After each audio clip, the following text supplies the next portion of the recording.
ብፁዓን አባቶቻችን ነዳጅ ጨመራ ያገባቸውም የቤት ኪራይ የለባቸውም በሚል አንድ ጳጳስ አንድ ሀገረ ስብከት ሄዶ ስለጎበኘ ኮቴ ያለው ሄዶ ስላስቀደሰ አበላለሁ እና ከዛ በኋላ ለመቄዶንያ እንኳን የ100 ሚሊዮን ብር የ100 ሚሊዮን የሚያወጣ ቤት ትሸልማለህ። በጣም እንትን ነው እና መኖር አለባቸው።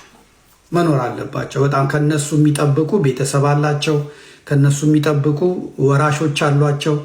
እንደገና ብዙ መስራት አለባቸው፣ ብዙ መስራት አለባቸው እና አባቶቻችን ላይ እጃችሁን ባትቀስሩ ጥሩ ነው።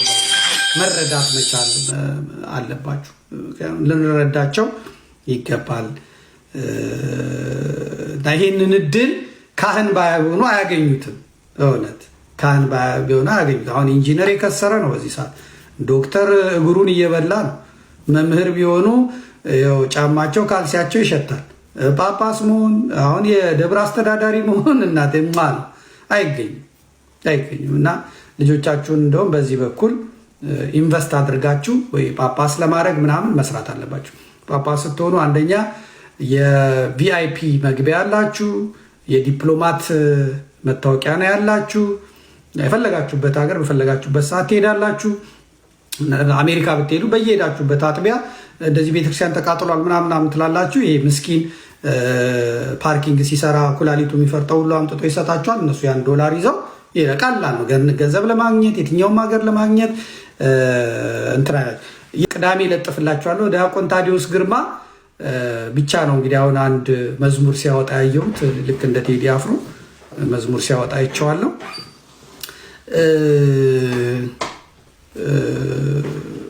ጥሩ ነው እንደዚህ ወደፊት መምጣት፣ እንደዚህ ለመናገር መሞከር። ግን አንተም ብትሆን ትክክል አይደለም። እንደ ሌሎቹ ዘማሪያን ዝም ማለት ነው ያለብህ። ታዲዮስ ግርማ ህዝብ ተራበ፣ ተጠማ፣ ተገደለ፣ ኢትዮጵያ እግዚአብሔር ስማን ምናምን በእውነት ነውር ነው።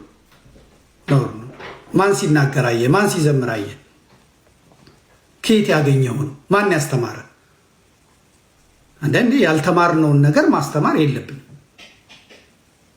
የለብን። እና አቡነ ጴጥሮስ ተሳስተዋልና እና አቡነ ሳዊሮስ መሳሳት አለባቸው? የለባቸው።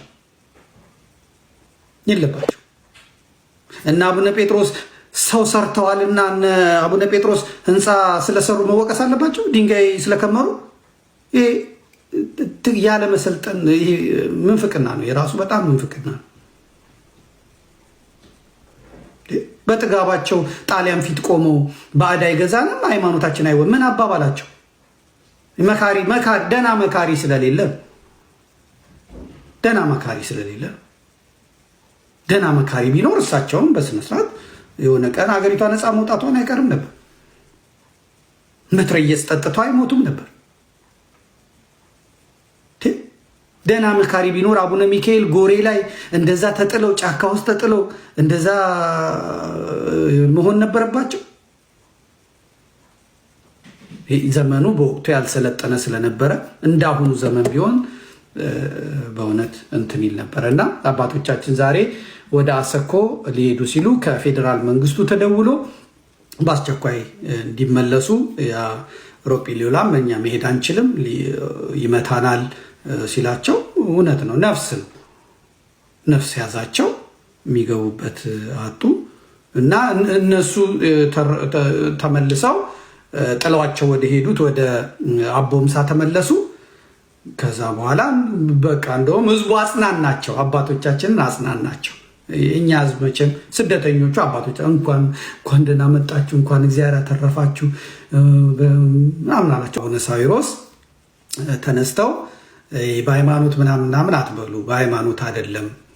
ስለዚህ በሃይማኖት የሚባለው ነገር ትክክል አይደለም፣ አደጋ ደርሷል፣ አታካብዱት ምናምን ብለው አሉ። ይሄ ነው በቃ ጳጳስ ማለት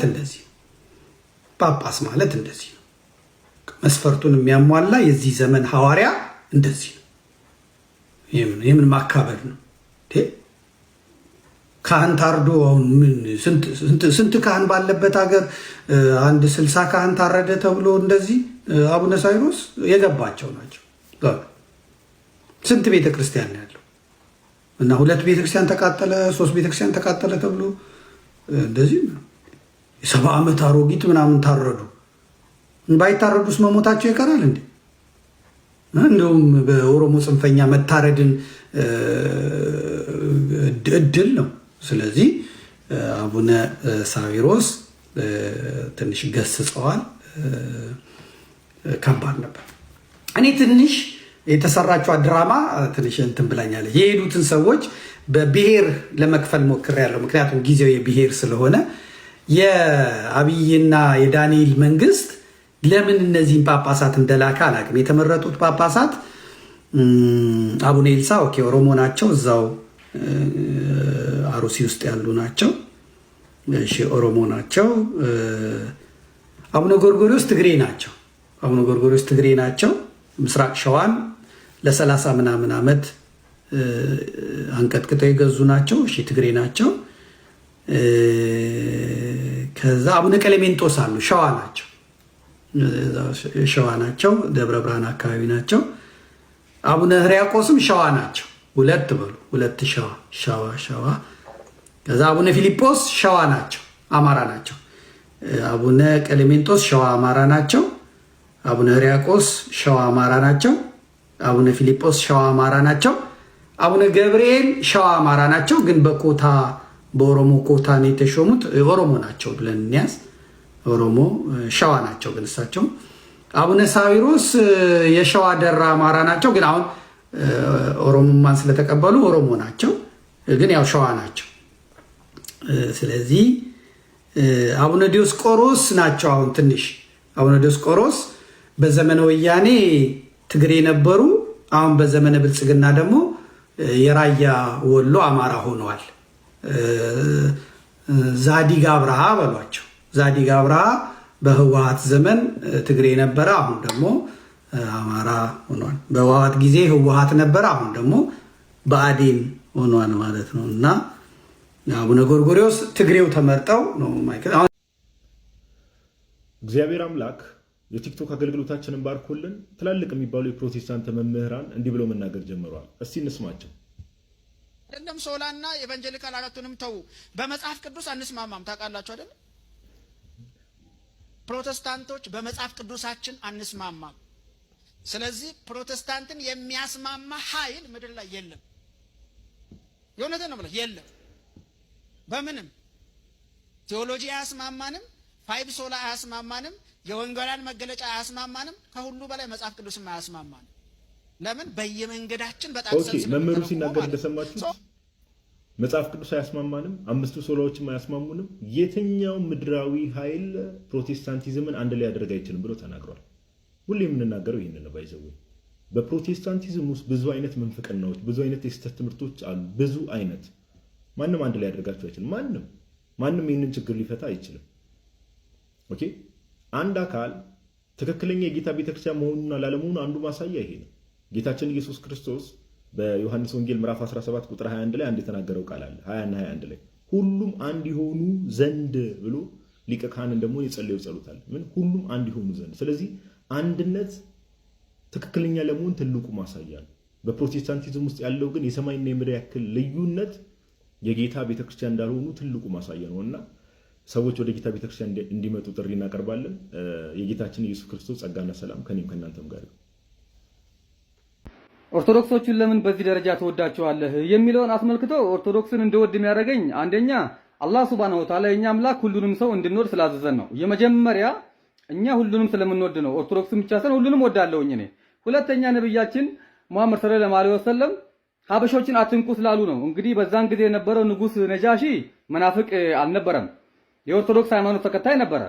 ንጉስ ነጃሺ ኦርቶዶክስ ሆነው እኛን ስለተቀበሉን የሚገባውን ክብር ስለሰጡን፣ ስለዚህ እኔም ኦርቶዶክስን ለየት አድርጌ ወዳቸዋለሁ። ተቀብለውናል። ሶስተኛ ኦርቶዶክሶች ለእናታችን ለማርያምና ለመላእክት የሚገባውን ክብርና ቦታ ስለሚሰጡ ወዳቸዋለሁ። ምክንያቱም ማርያም በእኛ በቅዱስ ቁርአን ውስጥ ትልቅ ቦታ አላት። አላህ Subhanahu Wa Ta'ala ያከበራት ስለሆነች ኦርቶዶክሶችን በጣም ስለሚያከብሯትና ስለሚወዷት እኔም ወዳቸዋለሁ። መላእክትም የሚገባቸውን ክብር የሚያገኙት ኦርቶዶክሶች ጋር ስለሆነ ነው። ሌላው ኦርቶዶክሶች ሴቶቻቸው ወደ ቤተ መቅደስ ሲሄዱ ራሳቸውን ሸፍነው ነው የሚሄዱት። ሰውነታቸውን ደብቀው ነው የሚሄዱት። እንደ መናፍቃውያን ሰውነታቸውን ዳሌያቸውን እያሳዩ ሰዎችን ለዝሙት የሚጋብዙ አይደሉም። በዚህም ወዳቸዋለሁ። በጣም በጣም በጣም በጣም በጣም ደግሞ ትልቁ ነገር ደግሞ ኦርቶዶክስ ማለት የኢትዮጵያ ታሪክ ነች። ኦርቶዶክስ የኢትዮጵያ ታሪክ ያለ ኦርቶዶክስ ተዋህዶ ቤተክርስቲያን እኔ ብዙም አይታየኝም። ታሪኳ ዲፔንድ ያደረገው በኦርቶዶክስ ላይ ነው። ለምሳሌ አክሱም ሂድ፣ የአክሱም ጽዮን፣ ላሊበላ ሂድ፣ ፋሲል ሂድ። ኦርቶዶክስ አንደኛ በራሷም ታሪክ ነች። በራሷም እኔ ሀገሬን ስለምወድ ታሪክንም ስለማቅ ኦርቶዶክስን ወዳታለሁ። ኦርቶዶክስ እኮ ብዙ ነገር እኮ ነች።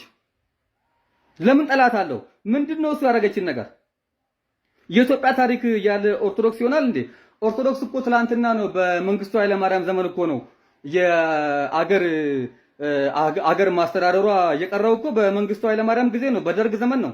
ከዛ በፊት እኮ በኃይለ ሥላሴ ጊዜም ከዛ በዘውዲቱ ጊዜም በሚኒሊክ ጊዜም በዮሐንስም በትንሽ ቴዎድሮስ ቻሌንጅ በርግጥም አድርጓታል።